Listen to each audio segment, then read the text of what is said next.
এজনী ছোৱালীয়ে নিজৰ ভৱিষ্যতক লৈ বহু বেছি চিন্তা কৰে। সকলো ছোৱালীৰ পচন্দো একে নহয়। আজি মই আলোচনা কৰিম এজনী ছোৱালীয়ে কেনেকুৱা জীৱন সংগী বিচাৰে বা পচন্দ কৰে। 1 নম্বৰ, ছোৱালীজনীৰ প্ৰতি যত্ন লোৱা। সকলো ছোৱালীয়ে বিচাৰে যে তাইৰ বিয়া হোৱাৰ পিছত তাইৰ স্বামীয়ে তাইৰ প্ৰতি যত্ন লোৱাটো, তাইক মৰম কৰাটো। কাৰণ প্ৰতিজনী ছোৱালীয়ে অকল তাইৰ স্বামীৰ বাবেই নিজৰ আপোন ঘৰখন এৰি আহে। সেইবাবে প্ৰতিজনী ছোৱালীয়ে তাইৰ স্বামীৰ পৰা যত্ন পোৱা আৰু ভাল পোৱা বিচাৰে। 2 নম্বৰ, তাইৰ পৰা পৰামৰ্শ লোৱা। পৰামৰ্শ লোৱা ল'ৰাক ছোৱালীবোৰে বহুত পচন্দ কৰে।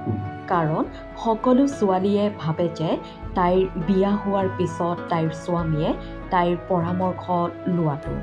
কিছুমান মানুহ আছে যে কিছুমান কাম পৰামৰ্শ নোলোৱাকৈ কৰে আৰু পিছত তাৰ পৰিণাম বেয়া হয়।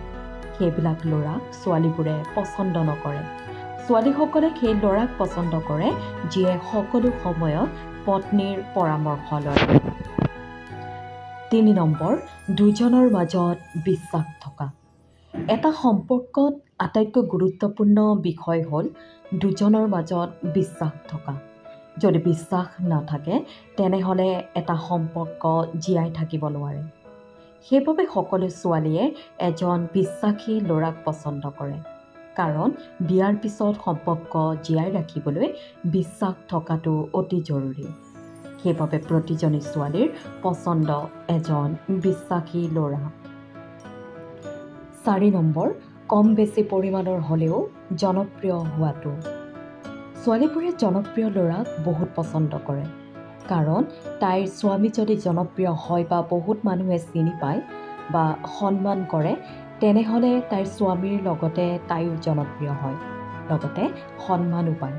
সেইবাবে জনপ্ৰিয় ল'ৰাক ছোৱালীবোৰে জীৱনসংগী হিচাপে পাব বিচাৰে। 5 নম্বৰ, সুখত থাকিবলৈ কমকৈ হ'লেও পইচা থকাটো।